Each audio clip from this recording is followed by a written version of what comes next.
The day I sold my algorithm for $2.3 billion was the same day Vertex Technologies fired me for underperformance. I watched from a corner table at Luciana's Café as their stock plummeted 43% in a single trading session, erasing $12 billion in market value in just 6 hours. My name is Mira Patel, and until 9:30 that morning, I had been the most undervalued asset at America's 5th largest tech company. "Miss Patel, your coffee." The waitress set down my cappuccino, artfully decorated with a leaf pattern in the foam. I thanked her and took a sip, savoring both the rich espresso and the moment. Through the cafe window, I could see Vertex's gleaming headquarters tower, 68 floors of glass and steel where I'd spent the last 7 years of my life. My phone buzzed with a Bloomberg alert. Rivian Dynamics acquires revolutionary AI framework from independent developer. Vertex Technologies shares in freefall. I smiled. The article wouldn't name me yet. That announcement would come tomorrow. For today, I was content to watch the chaos unfold anonymously. 7 years ago, I joined Vertex fresh out of MIT with a dual PhD in computational linguistics and machine learning. I had turned down offers from Google, Microsoft, and 3 promising startups because Vertex's CEO, Lawrence Chen, had personally recruited me, promising resources, creative freedom, and the chance to build something revolutionary. "We're going to change the world, Dr. Patel," he'd said, leaning across his immaculate desk, "and I want your mind to help us do it." For the first 3 years, Vertex kept its promises. I built an exceptional team, developed breakthrough natural language processing models, and delivered innovations that drove Vertex's AI assistant, Nexus, to market dominance. Then everything changed when Lawrence stepped down and the board appointed Edward Griffin as the new CEO. Griffin had come from a management consulting background, not tech.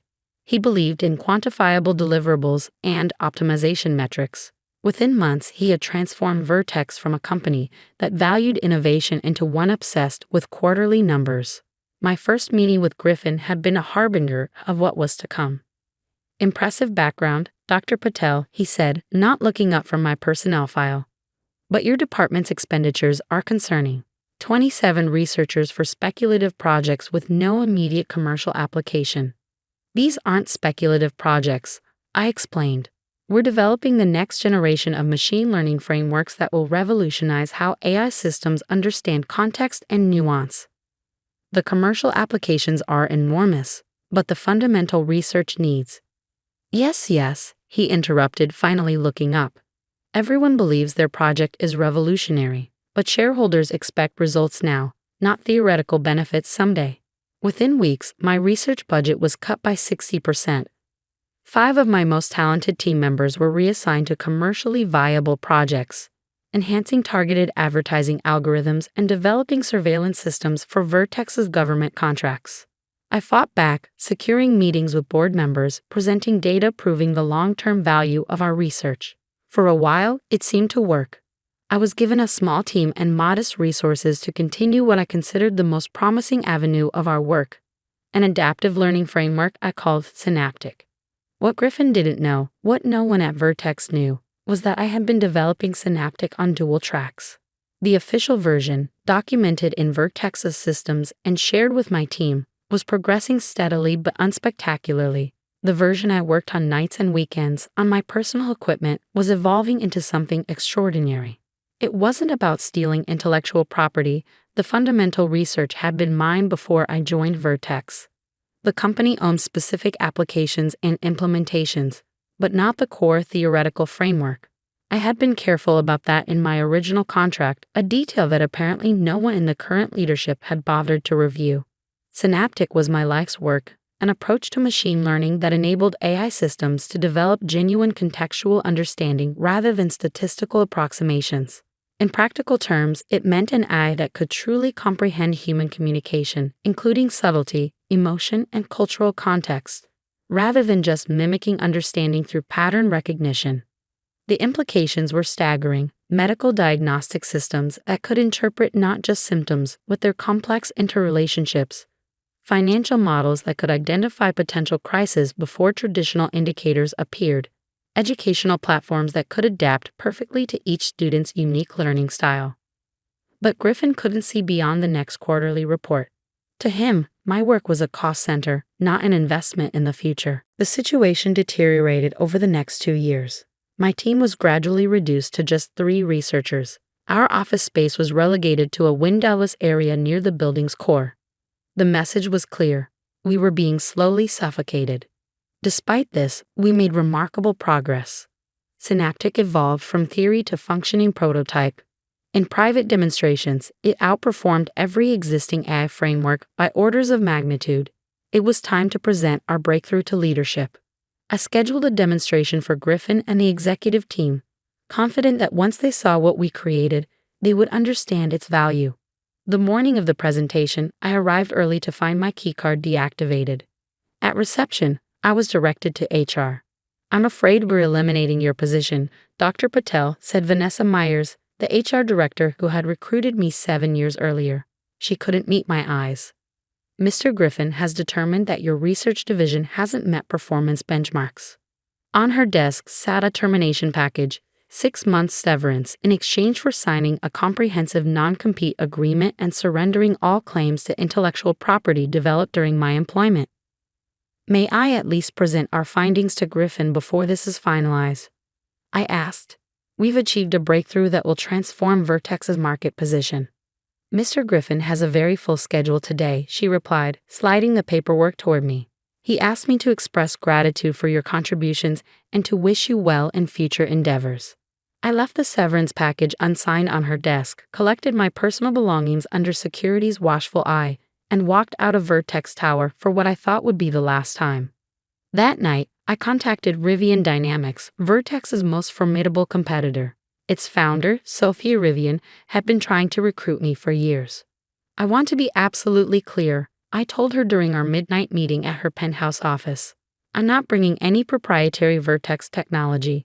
What I'm offering is my own work, developed under the carve-outs in my original employment agreement." Sophia's legal team spent 2 weeks verifying my claims, reviewing my original contract with Vertex, and confirming that Synaptic's core architecture predated my employment there. When they finally gave the green light, Sophia didn't hesitate. $2 billion, plus performance bonuses and a 5-year research contract, she offered. "Complete creative control of a new division built around your framework. And we announce as soon as the paperwork is signed." We closed the deal at 8:30 a.m. on a Tuesday. At 9:30 a.m., as I sipped my coffee at Luciana's, Rivian's press release hit the wires. By noon, Vertex had lost more than a quarter of its market value. By closing bell, analysts were questioning whether the company could survive losing such a critical competitive advantage. My phone rang. Griffin's name appeared on the screen. "You had no right," he snapped when I answered, his voice tight with barely controlled rage. "That technology belongs to Vertex." "That's not what my contract says," I replied calmly. Section 12, Paragraph 3. Frameworks, algorithms, and theoretical models developed by Dr. Patel prior to employment remain her intellectual property. Synaptic was mine before I joined Vertex. I offered it to you first, remember?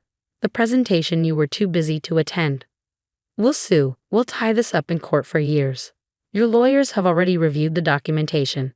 That's why you're calling me instead of having them file an injunction." I paused, watching a group of Vertex employees exit the tower across the street, huddled together, faces concerned. News of the stock collapse had clearly spread. "You made a calculation, Edward. You decided my work wasn't valuable enough to support. That was your error, not mine." 3 months later, I returned to Vertex Tower, not as an employee but as its owner. Rivian Dynamics, with Synaptic as its crown jewel, had seen its valuation soar. With Sophia's backing, I led a hostile takeover of Vertex, whose stock had never recovered from its initial collapse. The boardroom where I had once pleaded for research funding now fell silent as I took the chair at the head of the table. Most of the faces were new. Griffin and his allies had been ousted weeks earlier, but a few veterans remained, including 2 who had supported my work in the past. "For those who don't know me, I'm Dr. Mira Patel," I began. "Some of you might remember me as the head of the Advanced AI Research Division. Others might know me as the reason Vertex's stock lost half its value in a single day last quarter." A nervous chuckle rippled through the room. "Today marks a new beginning for Vertex. We're returning to the principles that made this company great. long-term thinking, investment in fundamental research, and recognition that our most valuable assets are not our patents or our products, but our people. I detailed a reorganization plan that would integrate Vertex's existing technologies with Synaptic, creating a combined platform more powerful than either company could have developed alone. I announced increased research budgets, equity packages for key technical talent, and a new corporate structure that protected innovative teams from short-term financial pressures. After the meeting, as executives filed out, Lawrence Chen, the former CEO who had hired me 7 years ago, lingered behind. "I always knew you were brilliant, Mira," he said, shaking my hand. "But I never imagined this outcome." "Neither did I admitted. I would have been happy to build Synaptic here, to make Vertex the leader in next-generation AI." Griffin forced my hand. Lawrence nodded thoughtfully. "There's a lesson here about valuing what you can't immediately measure." Griffin saw your work as a cost because he couldn't quantify its potential. "The irony is that my algorithm could have predicted its own value," I replied. "It's designed to see patterns and connections that traditional metrics miss." 1 year later, the combined Vertex Rivian entity unveiled the first commercial application of the Synaptic framework, an AI system that revolutionized medical diagnostics, reducing misdiagnosis by 87% and enabling detection of conditions at far earlier stages than previously possible. Our stock soared to record highs. Additional applications in climate modeling, materials science, and education followed. I often think about Griffin, who now teaches at a business school, ironically including my story in his lectures on innovation management. According to former colleagues who've attended his talks, he frames my success as luck rather than the inevitable result of his short-sightedness. That's fine. I don't need his recognition. The world has seen what Synaptic can do, how it's transforming industries and solving problems once thought intractable. More importantly, I've built the research organization I always dreamed of, one where brilliant minds have the resources and freedom to pursue breakthrough innovations without constant justification to people who lack the vision to see beyond the next quarter. Sometimes revenge isn't about proving someone wrong. Sometimes it's about proving yourself right on such a massive scale that history itself becomes your vindication. On the anniversary of my firing, I returned to Luciana's Café and sat at the same corner table. Through the window, Vertex Tower, now emblazoned with our new combined logo, gleamed in the morning sun. I ordered a cappuccino and watched as employees streamed into the building, many wearing the company t-shirts from our recent hackathon. My phone buzzed with a notification. Our medical diagnosis system had just received regulatory approval in the European Union, opening a market of 450 million people. Another buzz followed, a message from Sofia congratulating the team. The waitress placed my coffee on the table, the same leaf pattern decorating the phone. Some things hadn't changed, but as I looked up at the tower where I had once been deemed expendable, I couldn't help but smile at all the things that had. In the end, Griffin had been right about one thing. Business is about calculation. He had just been using the wrong algorithm.